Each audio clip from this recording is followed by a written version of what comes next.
네, 안녕하세요. 잘 들리시죠? 저 마이크 처음 써봐가지고 목소리 너무 크면 좀 제스처 좀 해주세요. 네. 대규모 트랜잭션을 처리하는 뱀 지문 시스템, 규모에 따른 진화라는 내용으로 발표를 하게 된 우아헤드들에서 근무하고 있는 강훈구라고 합니다. 네, 발표에 앞서서 이제 발표자인 저를 소개해드릴게요. 저는 이렇게 생겼고요. 푸드 전문 서버 개발팀이라고 불리는 팀에서 개발을 하고 있고, 지금 저희 동료분들도 많이 계셔주신데 지금 굉장히 떨립니다. 네, 저에 대해서 좀 더 이어서 소개해드려 보도록 할게요. 네, 다음 장표는 제가 다녔던 회사들을 나타내는 장표예요. 보시는 것처럼 저는 줌 인터넷이라는 회사, 그리고 카카오라는 회사, 그리고 5년 전에 무한 현대들이라는 회사에 합류해서 현재 커머스의 꽃이라 불리는 주문 시스템을 개발하고 있어요. 뜬금없이 장표에서 제가 다녔던 회사를 소개해드린 이유가 있는데요. 앞서 다녔던 두 회사가 포털 서비스를 좀 개발했던 데 좀 집중해주시면 좋을 것 같아요. 그래서 제가 들려드리고 싶은 이야기는 5년 전에 커머스라는 어려운 도메인을 하나도 몰랐던 제가 급속도로 성장하는 배달의 민족 주문 시스템을 만들면서 여러 시행착오를 겪었고 그 안에서 굉장히 많이 성장을 해왔어요. 제가 경험했던 시행착오들을 여러분에게 공유드리고 싶어서 이 자리에 서게 되었습니다.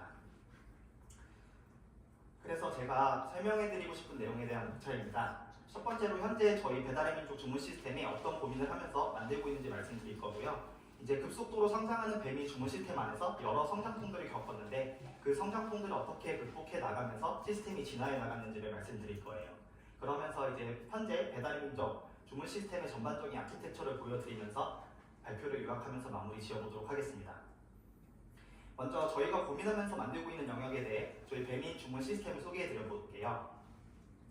보시는 화면은 이제 많이 익숙하시겠죠? 음식을 주문하기 위해 음식을 담는 장바구니 화면, 또 주문을 하기 위해 결제 수단을 선택한다거나 어떤 쿠폰을 선택한다거나 배달 요청 사항 등을 입력하는 주문서 화면, 주문서 화면에서 결제를 완료하게 되면 주문이 완결되게 되고 내가 주문한 음식의 주문 내역을 볼 수 있는 주문 내역 화면, 이렇게 배달의 민족 내에서 음식 주문을 하는 전반적인 프로세스의 백엔드 기술을 저희 팀이 담당해서 개발하고 있습니다. 저희 배달의 민족 주문 시스템은 다른 커머스 도메인과 조금 다르게 독특한 특징을 좀 가지고 있어요. 보시는 그래프가 저희 배달의 민족 주문 시스템의 좀 독특한 특징을 나타낸 그래프입니다. 주문수 추이 그래프인데요. X축은 이제 0시부터 24시까지 하루를 나타낸 거고 Y축은 평균 분당 주문수를 나타낸 장표입니다. 보시는 것처럼 급격하게 두 번의 상승 곡선을 보이는 독특한 특징을 가지고 있는 걸 볼 수 있어요. 제가 X축의 시간대를 조금 확대해놨습니다. 12시와 6시 반 모두 점심 식사, 저녁 식사라는 특징을 가지고 있습니다. 저희 배달의 민족 주문 시스템은 다른 커머스 도메인과 조금 다르게 음식을 주문해서 이제 음식을 배달받는 서비스다 보니 이렇게 특정 트래픽이 이렇게 식사 시간에 집중되는 조금 독특한 특징을 가지고 있습니다. 이렇게 커머스 도메인의 특성과 음식 주문이라는 독특한 도메인 특성을 고민하면서 저희는 어떤 거를 이제 고민하면서 시스템을 개발해 나가는지 이어서 설명드려보도록 하겠습니다. 첫 번째로는 마이크로 서비스 아키텍처입니다. 저희 배민 시스템은 뒷단에 여러 시스템들이 협업을 하고 있어요. 단순히 음식을 주문하면 배달이 이루어지는 서비스로 보이실 수 있지만 그 뒷단에는 가게 시스템, 메뉴 시스템, 주문 시스템, 결제 시스템, 배달 시스템 등 여러 시스템들이 서로 유기적으로 협업을 하고 있습니다. 그 시스템들 간에 이제 장애가 전파되지 않게 하기 위해 느슨한 결합을 가져가기 위해 노력을 하고 있어요. 그 시스템들 간에는 마이크로 서비스 아키텍처를 추구하면서 어떻게 하면 시스템들 간에 잘 격리가 되면서 통신할 수 있을지 그런 부분을 고민하면서 개발해오고 있어요. 두 번째로는 대용량 데이터입니다. 저희 뱀민 주문 시스템은 일평균 300만 건 정도의 주문이 발생을 하고 있어요. 이렇게 매일매일 300만 건 이상의 주문이 발생하는데 수년간의 데이터를 보관하고 서빙을 해드려야 하는 의무를 갖고 있습니다. 이렇게 방대한 데이터를 어떻게 잘 저장하고 조회 성능을 잘 보장하면서 서빙해 드릴 수 있을지 그런 부분을 저희는 많은 고민을 하면서 개발해 오고 있습니다. 세 번째로는 대규모 트랜잭션인데요. 앞서 보여드렸던 주문수 추이 장표처럼 저희는 평상시에도 많은 트래픽이지만 특히 식사 시간에는 급격히 치솟는 트래픽을 안정적으로 처리해야 되는 그런 고민을 하면서 개발하고 있습니다. 순간적으로 몰리는 트래픽에 대해 대규모 트랜잭션을 어떻게 안정적으로 잘 처리할 수 있을지 그런 부분을 저희는 많은 고민을 하면서 개발하고 있습니다. 마지막으로는 여러 시스템 간에 이벤트 기반으로 잘 통신하기 위한 방법을 고민하고 있어요. 말씀드렸듯이 배민 서비스는 마이크로 서비스 아키텍처를 추구하면서 시스템들 간의 느슨한 결합을 위해 이벤트 기반으로 통신을 하고 있어요. 그러다 보니 이제 무분별하게 이벤트를 많이 발행하게 되고 이벤트들이 유실됐을 때 어떻게 잘 재소비할 수 있을지, 이 이벤트의 흐름을 어떻게 잘 볼 수 있을지 이런 부분을 좀 가시화하고 안정적으로 처리하기 위해 저희는 많은 고민을 하면서 개발을 하고 있습니다. 이렇듯 저희 배민 주문 시스템은 독특한 특징을 가지고 있고 보여드렸던 여러 가지 고민을 하면서 개발을 하고 있는데요. 이제부터는 이제 서비스가 급격히 성장하면서 여러 성장통을 겪었고 그걸 어떻게 헤쳐나갔는지 좀 이어서 말씀드려 볼게요. 네, 보시는 장표는 제가 입사한 2018년도부터 현재 23년도까지 일평균 주문수 추이를 나타낸 그래프예요. 보시는 것처럼 2018년도에는 100만 건의 주문이 달성되지 않았었어요. 그래서 제가 입사했을 때는 우리 모두 100만 건 주문을 달성해보자 하면서 막 으쌰으쌰 하면서 막 개발했었습니다. 그런데 지금은 웬걸로 23년이 됐을 때 무려 3배 이상의 일평균 300만 건 이상의 주문이 발생하고 있습니다. 특히나 월드컵이나 이제 아시안 게임 같은 스포츠성 이벤트가 있을 때는 이제 치킨 시켜 드신다고 훨씬 더 많은 주문 수가 발생을 해요. 그렇지만 저희는 큰 이슈 없이 대부분의 서비스를 안정적으로 유지하면서 이제 시스템 운영하고 있습니다. 그러기까지 사실은 저희 내부적으로 엄청난 장애도 많이 겪었고 많은 고민을 하면서 성장통을 겪어왔어요. 이제 여러분들에게 공유드리면 좋겠다 싶은 내용을 크게 4가지 정도 정리해봤습니다. 크게 한번 훑어드리고 하나하나 어떻게 해결해 나가는지 말씀드려보도록 할게요. 첫 번째로는 단일 장애 포인트에 대한 이슈입니다. 저희 시스템은 이제 하나의 시스템이 장애가 나게 되면 전체 시스템의 장애가 이루어지면서 배민 서비스 자체가 먹통이 되는 아주 크리티컬한 이슈를 가지고 있었어요. 이런 이슈를 어떻게 해결해 나가는지 설명드릴 거고요. 두 번째로는 대용량 데이터에 대해서 조회 성능이 계속 나빠지는 부분을 어떻게 해소해 나가는지 말씀드릴 겁니다. 세 번째로는 대규모 트랜잭션, 계속 주문수가 증가하면서 이제 쓰기 처리 장비가 분당 쓰기 처리량 한계치에 도달하는 이슈가 다다르게 돼요. 더 이상 교체할 수 있는 장비의 스펙이 없는데 이걸 어떻게 해결해 나가는지 그 부분을 소개해 드릴 겁니다. 마지막 4번째는 이제 MSA로 아키텍처를 변환해 나가다 보니 무분별한 이벤트 발행으로 유실되는 이벤트도 많아지고 서비스의 흐름을 파악하기 어려워지는 그런 아키텍처가 복잡성이 높아지게 되는데요. 이런 부분을 어떻게 개선해 나갔는지까지 소개해 드리면서 발표를 마무리해 보도록 할게요. 먼저 첫 번째 단일 장애 포인트입니다. 저희는 중간 집중 DB가 있었고 이 DB가 장애가 일어나면 전체 시스템의 장애로 전파되는 그런 아주 크리티컬한 이슈를 가지고 있었어요. 보시는 화면은 제가 5년 전 배달의 민족에 합류했을 때 배민의 아키텍처를 아주 간소하게 나타낸 그림입니다. 보시는 것처럼 가운데 루비라고 쓰여있는 고사양의 중간 집중형 장비가 있었어요. 모든 시스템들은 이 루비라는 장비에 의존을 하고 있었고요. 그러다 보니 특정 시스템에 장애가 나게 되면 고스란히 이 장애는 루비의 부하로 이어지게 됐고 이 루비라는 장비를 바라보고 있는 주문 시스템, 중개 시스템, 기타 시스템들은 고스란히 영향을 받으면서 배민 서비스 전체의 장애로 이어지게 되었습니다. 그래서 저희는 탈루비라는 프로젝트를 진행하게 돼요. 루비라는 중앙 집중 DB의 의존을 점점 느슨하게 가져가면서 각 시스템별로 각각에 맞는 도메인을 설계해서 저장소를 따로 가져가게 설계를 하기 시작합니다. 그러면서 이 고사양 장비 탈루비를 이제 폐기 처분하게 되고요. 각 시스템들 간에는 메시지 큐를 이용해서 느슨한 통신을 가져가게 됩니다. 이로써 MSA를 갖추게 되는데요. 이렇게 함으로써 혹여 중개 시스템에 이렇게 장애가 나게 되면은 이 중개 시스템에 관심이 없는 가게 시스템이나 기타 시스템은 전혀 시스템의 영향을 받지 않게 되면서 서비스를 안정적으로 유지할 수 있게 되고 이 중개 시스템에 관심이 있는 주문 시스템 같은 경우에는 메시지 큐의 지연이 발생해서 서비스의 지연이 발생하지만 메시지 큐 특성상 이벤트가 재소비가 가능한 부분을 감안해 빠르게 서비스가 안정화될 수 있는 장점을 갖추게 됩니다.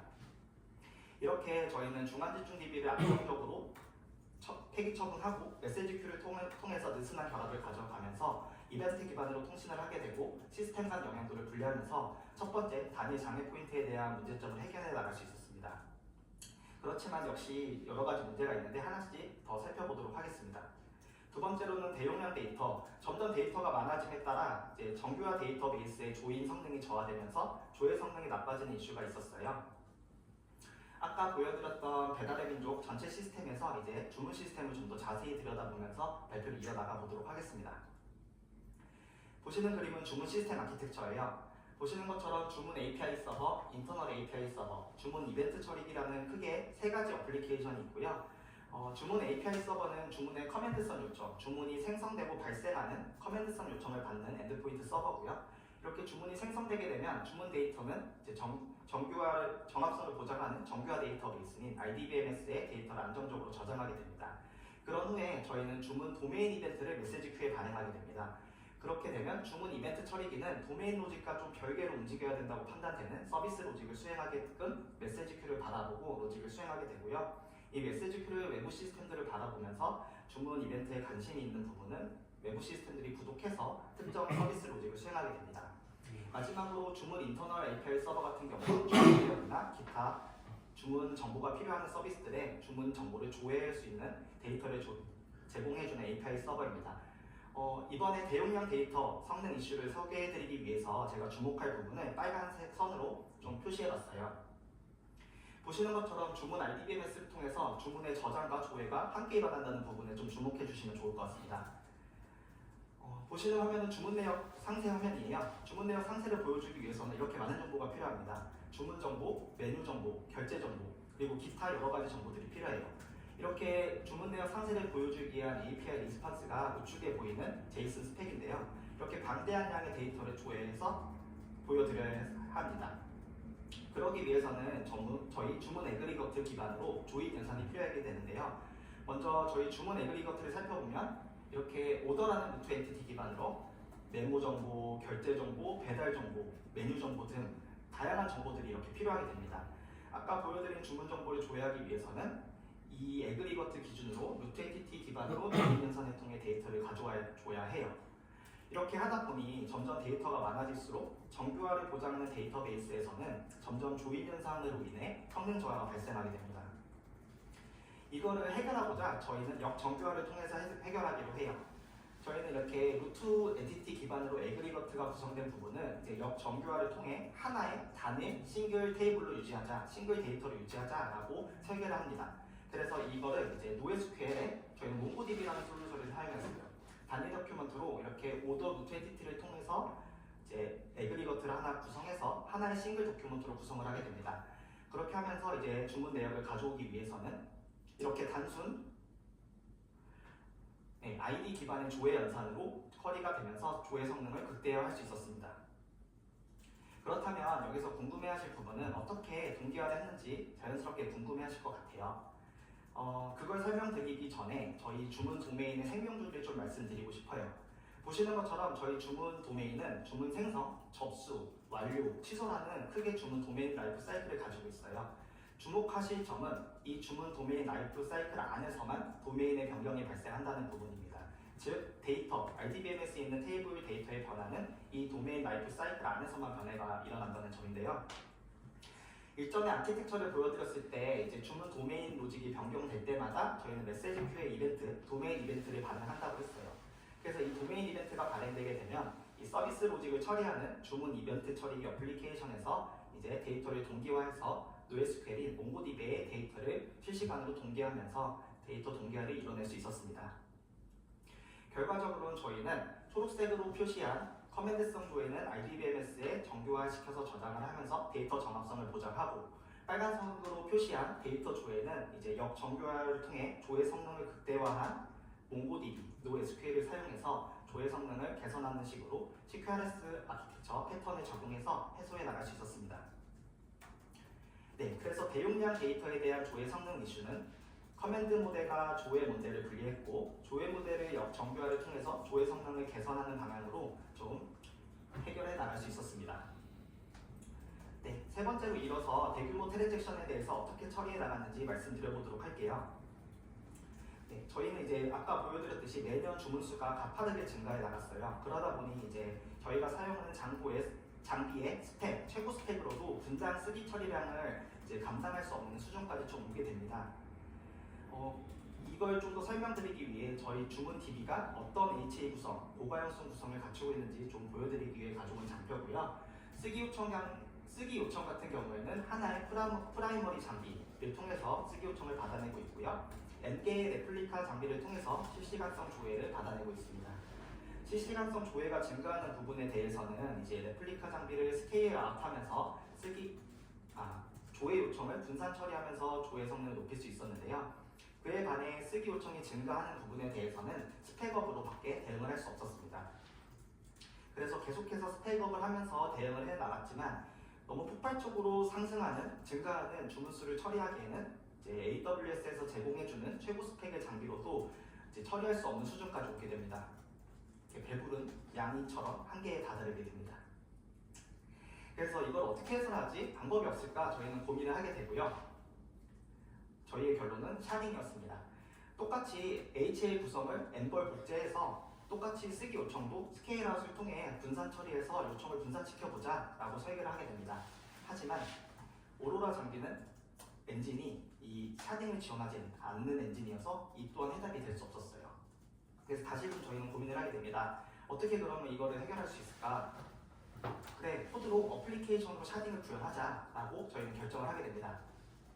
어플리케이션 샤딩을 구현하기 위해서는 크게 두 가지 고민이 필요했어요. 첫 번째로 데이터를 저장할 때 어떤 샤드의 데이터를 저장할지 결정하는 샤딩 전략에 대한 고민이 필요했고요. 두 번째로는 이렇게 저장된 데이터를 어떻게 조회해 와서 시간 순서대로 잘 나열해서 제공해 드릴 수 있을지, 데이터를 다시 애그리게이트 하는데 어떻게 해야 되는지 하는 크게 두 가지 고민이 필요했습니다.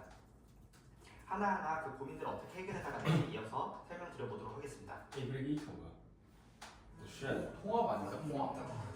데이터베이스 이거 데이터 따로서 모으는 거. 써보세요. 질레트 타워. 기반 앱을 몇 정도야? 미세진적으로 자극 없이 파워 질레트 파워. 지금 생각나는 건 시원한 진빔 하이볼. 지금 계절엔 진빔 하이볼. 정말 감사합니다. 감사하죠. 너무 감사합니다. 두께 3.3cm 의자는 간병인의 고단한 삶에 휴식이 되어주었습니다. Find your right 3.3. Today, the electric G-Class prototype travels back in time to put its acceleration to the test.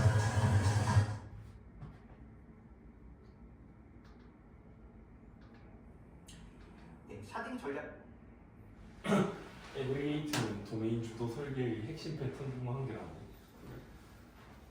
그래서 관련된 객체를 하나의 그룹으로 묶는 패턴. 너가 얘기한 게 뭐다 그런 느낌의 이해하고 같긴 한데. 관련된 객체를 하나의 그룹으로 묶는 패턴. 샤딩에서 에그리게이터.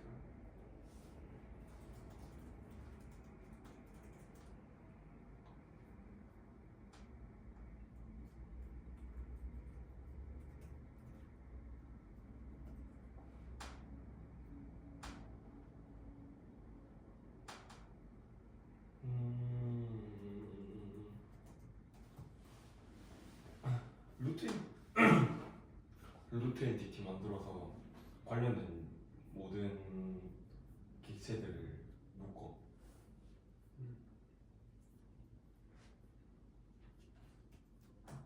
그렇습니다.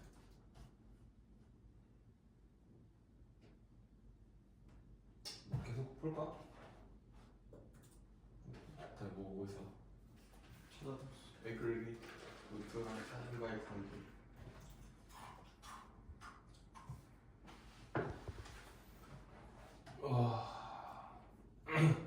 근데 배치 퍼포먼스보다 안 어렵다. 인정. 뭔가 이게 전략 이런 거라서 알아듣기가 편하네. 너무 딥했어. 아 그렇죠. 그리고 확실히 대면이 뭔가 조금 그 그림이 익숙하다 해야 되나? 힘드네. 요 정도? 준비되셨으면 갑니까? 예. 어떤 거 사용할까 리서칭을 해봤어요. 저희가 리서칭한 전략은 크게 세 가지였습니다. 키 베이스드 샤딩, 레인지 베이스드 샤딩, 그리고 디렉토리 베이스드 샤딩인데요. 첫 번째 키 베이스드 샤딩은 특정 샤드 키를 이용해서 이 샤드 키를 통해 어떤 데이터 소스, 어떤 샤드로 갈지를 결정하는 방식이에요. 두 번째 레인지 베이스드 샤딩은 특정 값의 레인지를 통해서 이 레인지에 구간은 샤드 0번으로 가, 이 레인지는 1번, 2번 이렇게 가라고 하는 값의 레인지 기반으로 샤드를 결정하는 전략이고요. 마지막으로 디렉토리 베이스드 샤딩은 중간에 룩업 테이블이라고 특정 샤드키는 어떤 샤드로 가라고 매핑을 하는 테이블이 있어 이 테이블 매핑 정보를 보고서 샤드를 결정하는 전략입니다.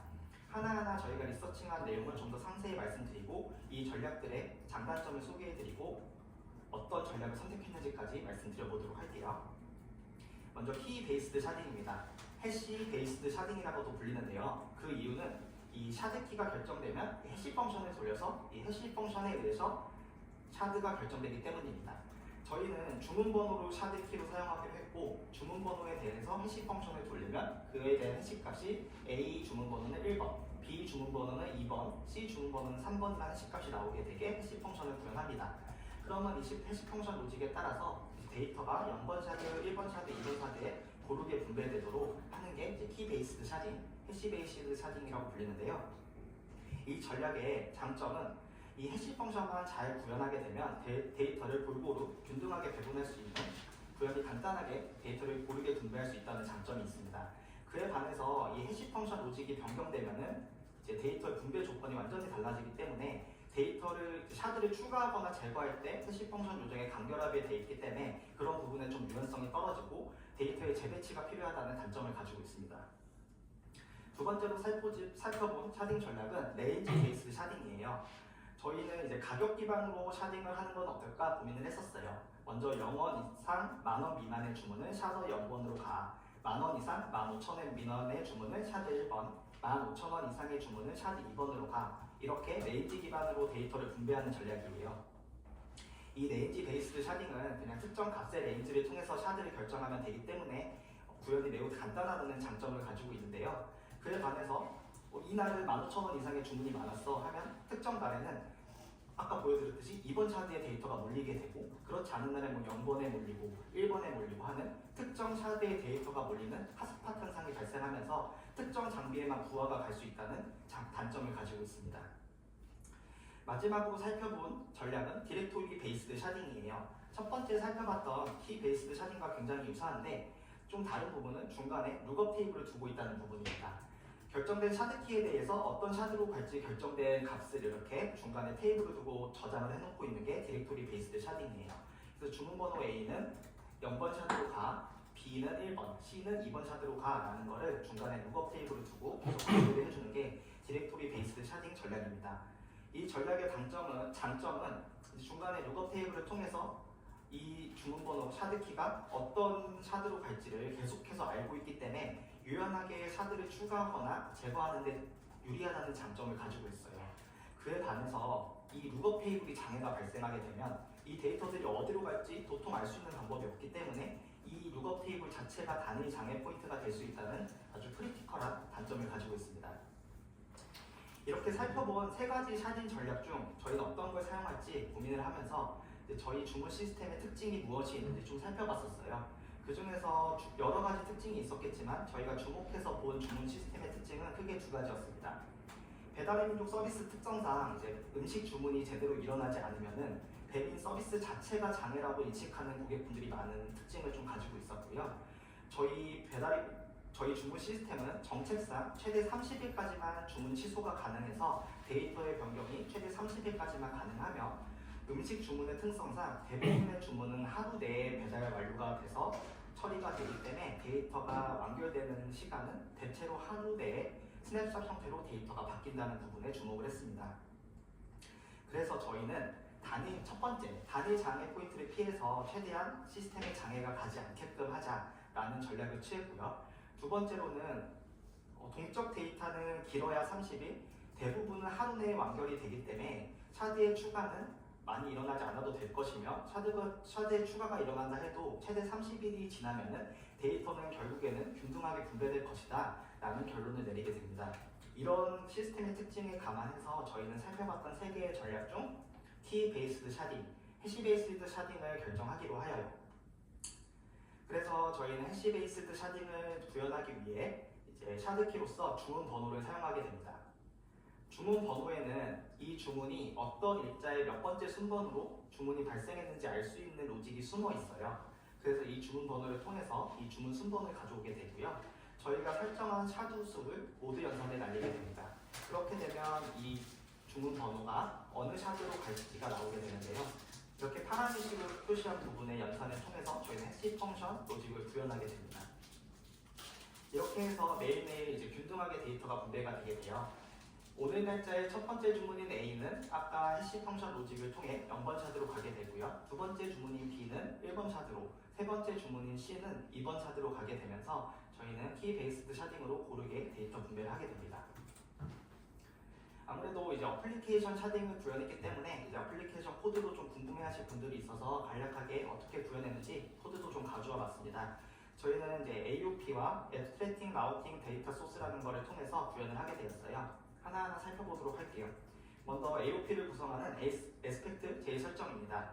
보시는 것처럼 저기 샤딩 타깃이라는 애노테이션을 이제 어라운드 해가지고 프로세스 위드 샤딩이라는 메소드를 수행하게끔 Aspect J 설정을 해 놓았습니다.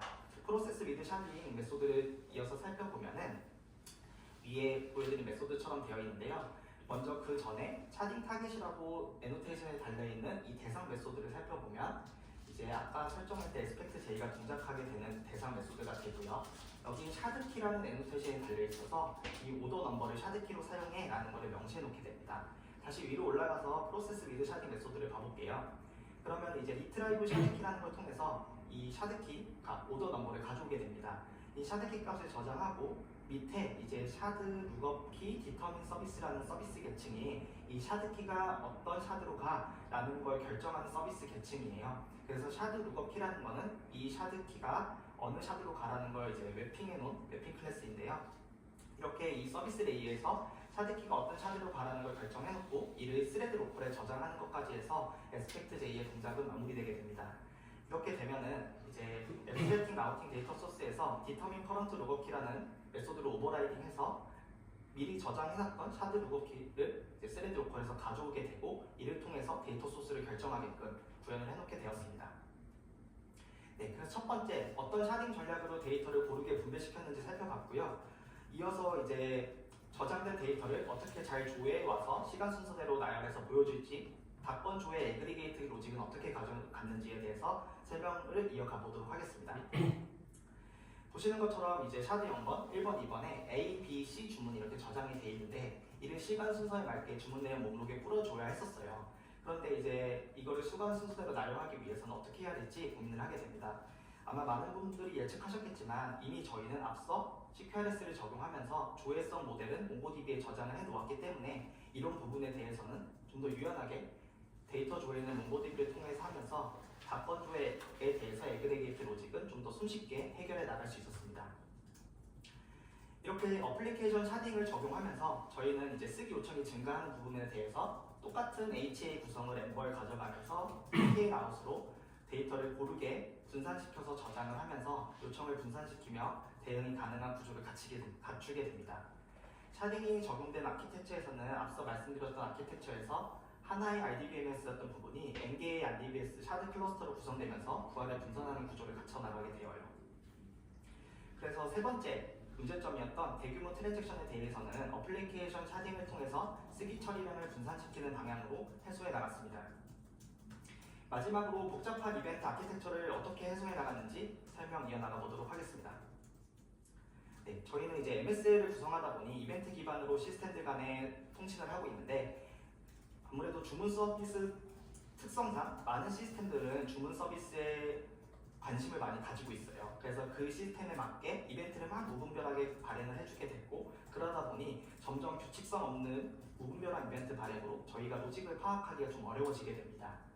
이런 부분에 대해서 어떻게 해결해 나갈지 고민한 부분을 말씀드려 보도록 할게요. 앞서 몇 번 말씀드렸듯이 저희는 이벤트 기반으로 관심사를 분리하고 있어요. 주문 도메인 라이프 사이클 안에서 이루어지는 주문 도메인 로직과 그 외에 알림 전송이나 현금 영수증 발행, 기타 서비스 로직이라고 판단되는 부분을 이제 이벤트 기반으로 서로 경계를 두고 도메인 로직과 서비스 로직을 좀 정리해서 처리하도록 설계가 되어 있는데요. 보시는 것처럼 어플리케이션 아키텍처, 오더 이벤트 모듈이라는 어플리케이션 모듈을 한번 들여다볼게요. 오더 도메인 서비스라는 서비스 레이어가 있고 이 도메인 서비스라는 서비스 레이어는 앞서 말씀드린 주문 도메인 라이프 사이클에 도메인 로직을 수행하게 됩니다. 도메인 로직이 수행되게 되면 그에 맞게 생성 이벤트, 접수 이벤트, 완료 이벤트, 취소 이벤트 등 라이프 사이클에 맞는 도메인 로직 이벤트를 어플리케이션 이벤트인 스프링 이벤트로 발행을 해주게 돼요. 그렇게 되면 이 이벤트를 각각의 오픈, 액셉트, 클로즈, 캔슬들을 담당하는 포스트 프로세스 서비스 레이어가 이 어플리케이션 이벤트를 구독해서 서비스 로직들을 수행해주게 되는 이런 그림을 가지고 있습니다. 이렇게 어플리케이션 아키텍처만 보면 간결하게 스프링 어플리케이션 이벤트 큐를 통해서 도메인 로직과 서비스 로직이 분리되어 있는 것처럼 보일 수 있어요. 자, 근데 이어서 시스템 관점으로 아키텍처를 봐보도록 할게요. 노란 박스로 친 부분은 알림 정송이라는 서비스 로직을 수행하는 어플리케이션들이고요. 빨간색 박스를 친 부분은 현금 영수증이라는 어플리케이션 서비스 로직을 수행하는 서버들입니다. 보시는 것처럼 주문 API와 주문 배치가 각각 알림 정송 서비스 로직을 수행하고 있고, 현금 영수증은 주문 배치와 이벤트 처리기가 이렇게 수행을 하고 있어요. 저희는 알림 전송이라는 서비스 로직을 파악하기 위해 주문 생성일 때는 주문 API 서버를 받아봐야 했고, 주문 취소에 대해서는 주문 배치 서버를, 현금 영수증 또한 신청 같은 경우 이벤트 처리기 서버, 취소 같은 경우에는 주문 배치 서버를 받아봐야 했어요. 이렇게 서비스 로직에 대해서 수행하는 주체인 어플리케이션이 달라지게 됨으로써 이걸 파악하는 데 점점 어려워지게 되는 문제점이 발생하게 되고, 기능을 추가할 때도 특정 이벤트를 처리하는 서버는 놓치게 돼서 그 서버에서만 이벤트가 서비스 로직이 수행되지 않는 이슈가 발견되면서 점점 어려움을 겪게 됩니다. 두 번째로는 스프링 이벤트에 의존하다 보니까 이제 서비스 로직을 수행하기 위해 알림 전송을 하기 위해 알림 시스템에 메시지를 하기 위한 SQS나 현금 영수증을 발행을 위한 SQS에 문제가 발생하게 되면은 이제 이 도메인 로직에 대한 이벤트, 어플리케이션 이벤트를 재발행할 수 있는 수단이 없다 보니 이거를 다시 처리할 수 있는 방안이 뾰족하지가 않았었습니다. 이렇게 크게 어플리케이션 이벤트에 대해서 저희는 두 가지 어려움을 겪고 있었고요. 이를 어떻게 해결했나는지 말씀드려보도록 할게요. 이를 해결하기 위해 저희는 내부 이벤트와 외부 이벤트라는 걸 좀 정의해봤어요. 주문 도메인 이벤트는 내부 이벤트라고 정의를 했고요. 서비스 로직을 수행하는 부분은 외부 이벤트라고 좀 정의를 했습니다. 그렇게 해서 내부 이벤트, 주문 라이프 사이클 안에서 처리되는 도메인 로직들은 내부 이벤트라 정의해서 SQS를 태우게 되었고, SQS를 구독하는 이벤트 처리기가 이제 이 도메인 이벤트를 수신해서 외부 이벤트, 서비스 로직을 수행하는 외부 이벤트를 발행하는 구조로 설계를 하게 됩니다. 저희는 내부 이벤트는 제로 페이로드 전략을 사용하기로 해요. 그 이유는 내부 이벤트에는 서비스 로직을 심기 어렵게 하기 위함이었어요. 이 내부 이벤트에는 아무래도 데이터가 없다 보니 이걸 통해서 뭔가 서비스 로직을 수행하기 위해는 어느 정도 한계가 있게끔 좀 만들고 싶었어요.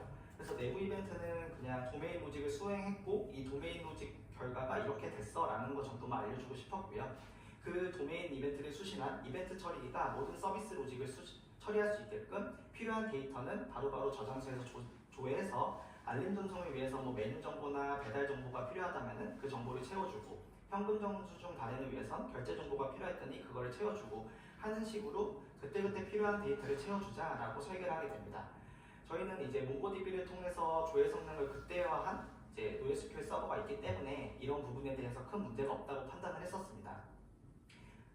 네, 이렇게 함으로써 저희는 서비스 로직을 처리하는 주체를 이벤트 처리기로 몰아주게 됩니다. 그래서 앞서 봤듯이 어떤 어플리케이션이나 어떤 서비스 로직을 수행해 라는 부분에 헷갈림이 있었던 부분을 단순히 도메인 이벤트만 발행하는 서비스 어플리케이션들은 도메인 로직만 이벤트만을 발행하게 하고, 그 도메인 이벤트를 수신해서 이벤트 처리기에서 모든 서비스 로직을 수행하게끔 함으로써 이 처리를 단일화하면서 해결해 나갈 수 있었습니다. 물론 어플리케이션 이벤트를 사용하지 않고 중간에 SQS를 사용함으로써 중간에 네트워크 비용이 발생하는 이슈는 있었지만, 그보다도 저희는 이렇게 이벤트 처리의 주체를 단일화함으로써 서비스 로직을 한 곳에서 관리하고자 하는 니즈가 더 컸었습니다. 네, 이어서 두 번째, 유실에 대한 문제에 대해서 좀 살펴볼게요. 이벤트 발행 실패 유형에 대해서 먼저 한번 설명드려보려고 해요. 제가 여기 서비스 로직이라고 써놨는데 도메인 서비스 로직이라고 좀 이해해 주시면 좋을 것 같아요. 트랜잭션 내부와 외부에서 발행 실패, 이벤트 발행 실패에 따라서 좀 처리가 달라진다고 했을 텐데요. 트랜잭션 안에서 이벤트 발행이 실패되는 경우와 트랜잭션 밖에서 이벤트 발행이 실패되는 경우를 좀 나눠서 봐볼게요. 먼저 트랜잭션 안에서 이벤트 발행이 실패될 경우 도메인 로직 자체가 실패가 되기 때문에 도메인 로직 전체가 실패되면서 큰 이슈가 없게 됩니다. 도메인 로직과 서비스 로직 모두 실패했기 때문에 서비스 일관성은 가져갈 수 있기 때문인데요. 그렇지만 이제 도메인 로직이 수행되고 트랜지션 커밋된 후에 이벤트 발행이 실패될 경우에는 도메인 로직은 성공했지만 서비스 로직은 실패하면서 서비스의 일관성을 해치는 경험을 줄 수 있습니다. 이 부분에 대해서 저희는 트랜잭션 아웃박스 패턴이라는 걸 적용해서 해소해 나갔어요. 보시는 것처럼 트랜잭션 안에서 이제 아웃박스라는 엔티티를 두게 됩니다. 이 아웃박스 엔티티는 이제 이벤트 발행의 페이로드를 저장하는 테이블이라 봐주시면 되는데요. 이렇게 서비스 로직이 수행한 후에 이벤트를 발행하기 전에 이 아웃박스 테이블에 데이터, 페이로드를 저장한 후에 트랜잭션을 커밋하게 되고 그런 후에 이벤트를 발행해주게 됩니다. 네, 이렇게 되고 그래서 이벤트 발행이 실패가 되더라도 저희는 트랜잭션 커밋이 되면서 아웃박스 엔티티의 데이터, 페이로드가 저장이 돼 있었기 때문에 이제 이벤트 유실이 발생했을 때 다시금 이 아웃박스 엔티티를 통해서 재발행이 가능하게 설계를 할 수 있었습니다. 이렇듯 저희는 주문 배치를 둬서 유실이 발생했을 때 아웃박스 엔티티, 트랜잭션 아웃박스 패턴을 적용한 이벤트 스냅샷을 저장해 놓은 테이블을 통해서 특정 키를 통해서라든지 특정 기간을 통해서라든지 유실된 이벤트를 중복 발행은 될 수 있지만 유실은 되지 않게끔 설계를 하게 됩니다. 그래서 앞서 보여드렸던 두 가지 문제점, 서비스의 일관성과 유실에 대한 부분에 대해서는 이런 식으로 이벤트 로직을 단일 어플리케이션에 위임하고 유실에 대해서는 아웃박스 패턴을 적용하면서 해소를 나갈 수 있었습니다. 네, 그래서 앞서 보여드렸던 크게 네 가지 문제점을 하나하나 정리해 나가봤는데요. 한번 요약을 해드려보고자 해요. 첫 번째, 단일 장애 포인트에 대해서는 MSA를 적용하면서 시스템들 간의 이벤트 기반으로 통신하면서 느슨한 결합을 가져가게 하면서 서비스 간의 영향을 좀 덜어내면서 해결해 나갔고요. 두 번째로는 이제 대규모 데이터에 대해서 조회 성능이 저하된 부분에 대해서는 CQRS 패턴을 적용하면서 커맨드성 모델과 조회 모델을 분리하면서 조회 성능을 높일 수 있었습니다. 세 번째로 대규모 트랜잭션에 대해서는 어플리케이션 샤딩을 적용하면서 세기 처리 요청 또한 분산 저장하게 하면서 성능 저하를 해결할 수 있고, 마지막 이벤트 부족에서는 서비스 로직을 하나의 어플리케이션에 위임하고 유실에 대해서는 트랜잭션 아웃박스 패턴을 적용하면서 해소해 나간 부분을 설명드렸습니다. 이렇게 해서 저희 아키텍처는 이런 식으로 구성이 되게 됩니다. 말씀드렸던 구성에서 몽고DB가 추가되고 샤드 클러스터가 됐으며 이벤트 처리는 이벤트 처리기를 통해서 모두 처리되게끔 이런 식의 아키텍처가 구성이 되게 되면서 현재까지 서비스가 운영되고 있습니다. 물론 저희 시스템이 아직 해결해 나가야 될 문제가 많고 문제점이 많은 서비스이긴 하지만 일평균 300만 건을 안정적으로 소화하는 서비스는 아직 많지 않다고 생각해요. 5년간 저희 시스템이 우여곡절을 겪으면서 많은 장애를 헤쳐나가면서 시스템이 발전해 나간 과정을 좀 소개해 드리고 싶어서 이 자리에 섰고요. 제가 많이 준비를 했는데 이 발표가 여러분들에게 많은 도움이 됐으면 하는 바람으로 이번 발표를 마쳐보도록 하겠습니다. 긴 시간 들어주셔서 감사합니다. 좋은데요? 40분 빠르네. 좋다.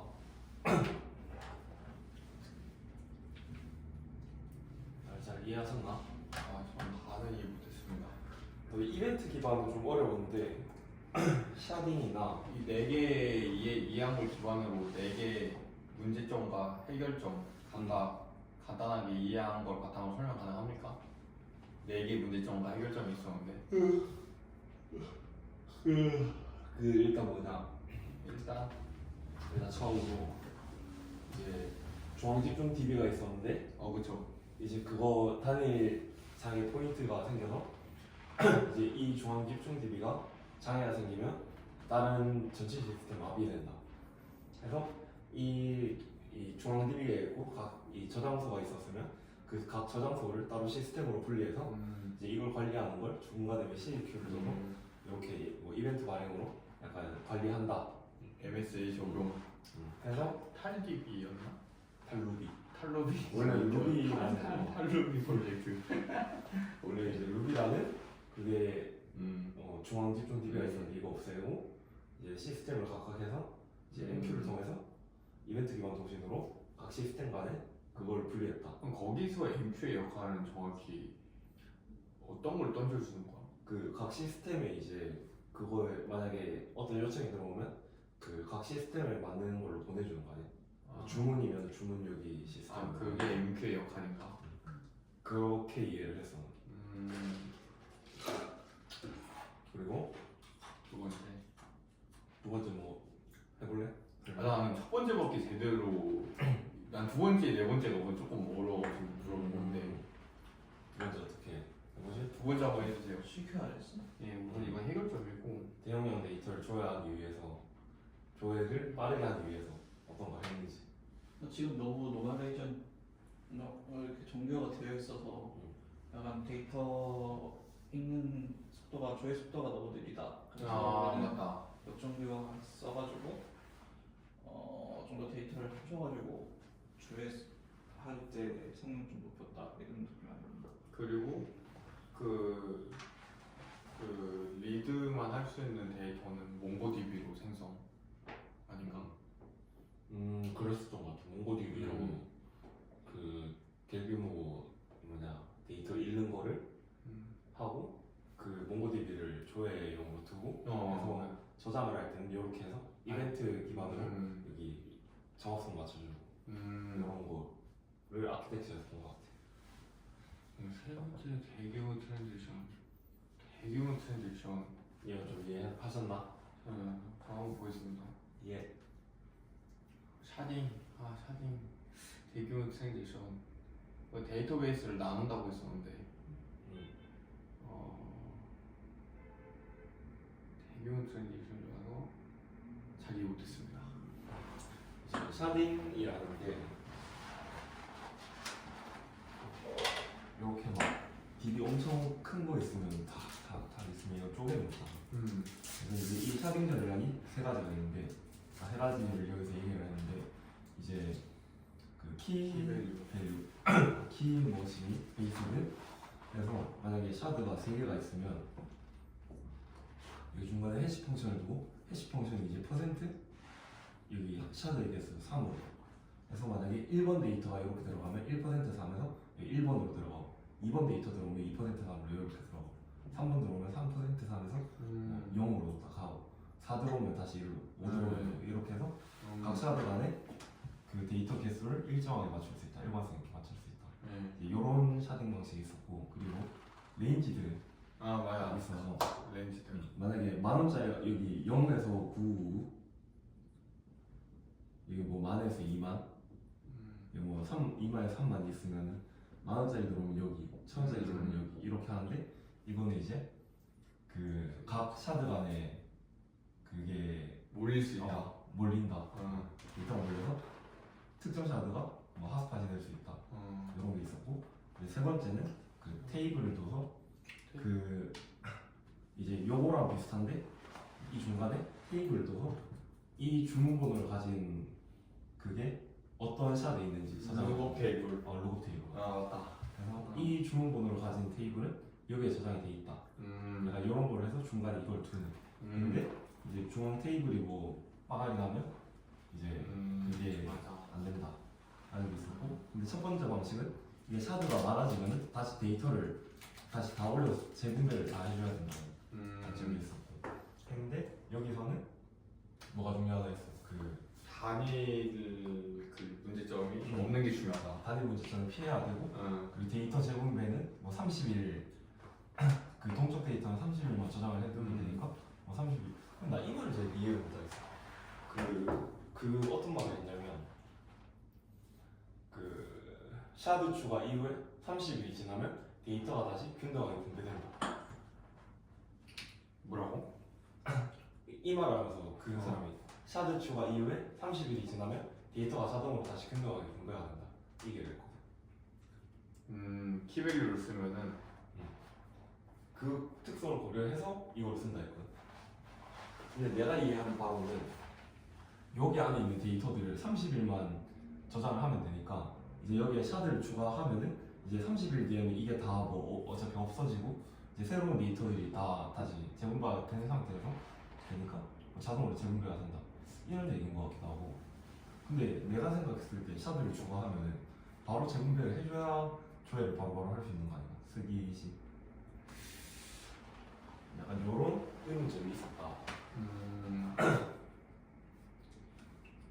그분이 있다. 어떻게 생각해?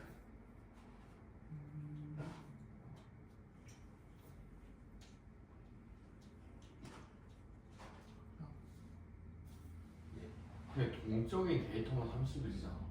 동적인 데이터가 뭐가 있지? 그냥 여기에 저장하는 그 주문 내역 데이터. 근데 주문 내용은 배달비 5년까지 되잖아. 그러니까 나는 저기다가 저장한다는 데이터 자체가 뭐가 뭔지 모르겠어. 나는 그거였던 그 30일 동안 저장할 수 있다는 게 데이터 그 주문 시작하고 주문 끝날 때까지 그거를 저장한다고 그랬거든. 그래서 최대 30일이고 어차피 하루 만에 이거 주문 완료되니까 하루 만에 끝나는 거라고 그런 식으로 했어요. 주문 시작부터 그 끝까지 데이터, 남아 있다. 동적 데이터라는 게 주문 시작되고 계속 바뀌는데 우리도 뭐 스테이터스가 바뀌는 것처럼 그래서 주문이 시작되고 주문이 도착하기까지 동적으로 되게 스테이터스가 바뀌니까 주문 취소도 할 수 있으니까. 그 데이터 이렇게 이 플로우를 가진 그리고 이제 동적이 이제 하루 정도만 지나면 이게 정적으로 바뀌니까는 이제 그 정적 데이터는 이제 저기 저장 안 하고 딴데 저기 저장하고. 그러면 동적 데이터인데 30일이나 저장해야 되지. 뭐 나도 나는 이 포인트가 의문이었어. 난 정확히. 잡은 거 아니야? 근데 그게 30일이나 왜냐면은 뭐 환불 뭐 그런 것도 있고 그러니까 예근에 플러그를 또 보기 위해서 30일 동안 혹시나 저장해 두는 건가? 참 크게 보면 네 번째는 뭐였지? 간단한 게? 네 번째는 이벤트 기반 MS 아키텍처가 복잡하다. 아 맞아 이게 가격이라는 거 샤딩을 하는 나 지금 너무 졸려가지고 잘 기억이 안 나네. 여러 가지 특징이 있었겠지만 저희가 주목해서 본 주문 시스템의 특징은 크게 두 가지였습니다. 배달의민족 서비스 특성상 음식 주문이 제대로 일어나지 않으면 대리 서비스 자체가 장애라고 인식하는 고객분들이 많은 특징을 좀 가지고 있었고요. 저희 주문 시스템은 정책상 최대 30일까지만 주문 취소가 가능해서 데이터의 변경이 최대 그냥 주문한 거네. 이미 주문한 데이터를 이제 취소하기 위해. 그러니까 이게 동적이 되는 거지 30일이 30일 동안. 그래서 이런 특징이 있었다. 30일까지만 가능하며 음식 주문의 특성상 대부분의 주문은 하루 내에 배달 완료가 돼서 처리가 되기 때문에 데이터가 완결되는 시간은 대체로 하루 내에 스냅샷 형태로 데이터가 바뀐다는 부분에 주목을 했습니다. 그래서 저희는 첫 번째, 단일 장애 포인트를 피해서 최대한 시스템에 장애가 가지 않게끔 하자라는 전략을 취했고요. 두 번째로는 동적 데이터는 길어야 30일, 맞는 거 대부분은 같은데. 하루 내에 완료가 되기 때문에 차드의 추가는 많이 일어나지 않아도 될 것이며 차드의 추가가 일어난다 해도 최대 30일이 지나면은 데이터는 결국에는 균등하게 분배될 것이다 라는 결론을 내리게 됩니다. 이런 시스템의 특징을 감안해서 저희는 살펴봤던 3개의 전략 중 T 베이스드 샤딩 오케이. 뭔가 알. 네 번째. 나 네 번째 아키텍처 좀 어렵더라. MS에 걸리는 그래서 히트 인젝션 아웃 박스 패턴이라는 게 있구나. 레플리카 만들고 있어요.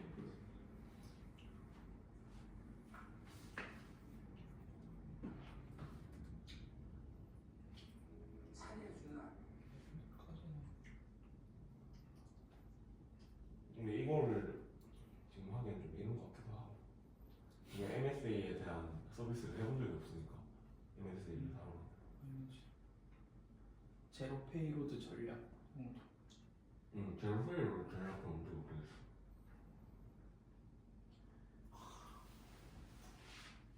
잡을까? SQS 이벤트.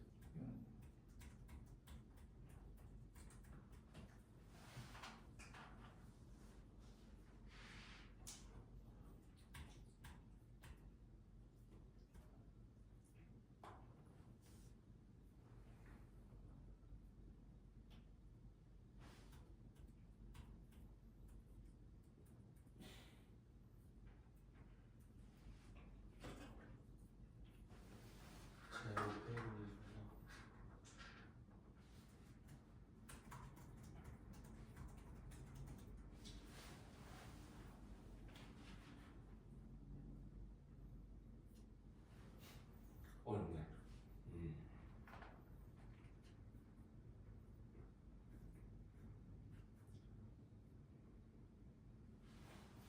요청에 본문 페이로드 부분이 없다는 걸 이미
페이로드가? 근데 이제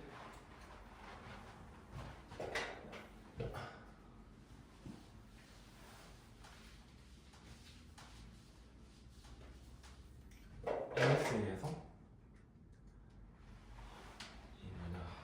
A 서비스가 있고 B 서비스가 있고 A 서비스는 주문 뭐 요청 요런 서비스를 하는 게 있고 얘는 뭐 포인트 적립 하는 이제 서비스가 있으면 이제 얘가 이렇게 진행이 되면 얘는 얘를 항상 보고 있어서 이 주문 요청이 되면 이제 요거를 딱 날려줘서 포인트 정리까지 해줘야 돼.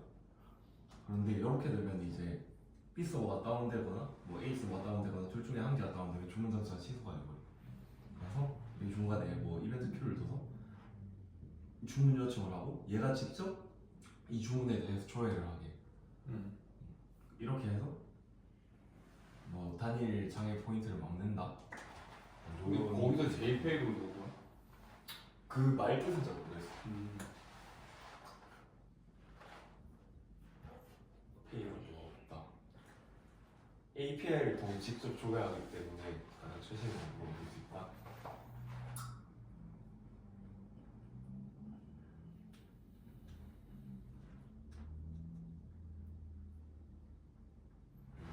그래서 포인트 적립이 주문 요청을 직접 조회하도록.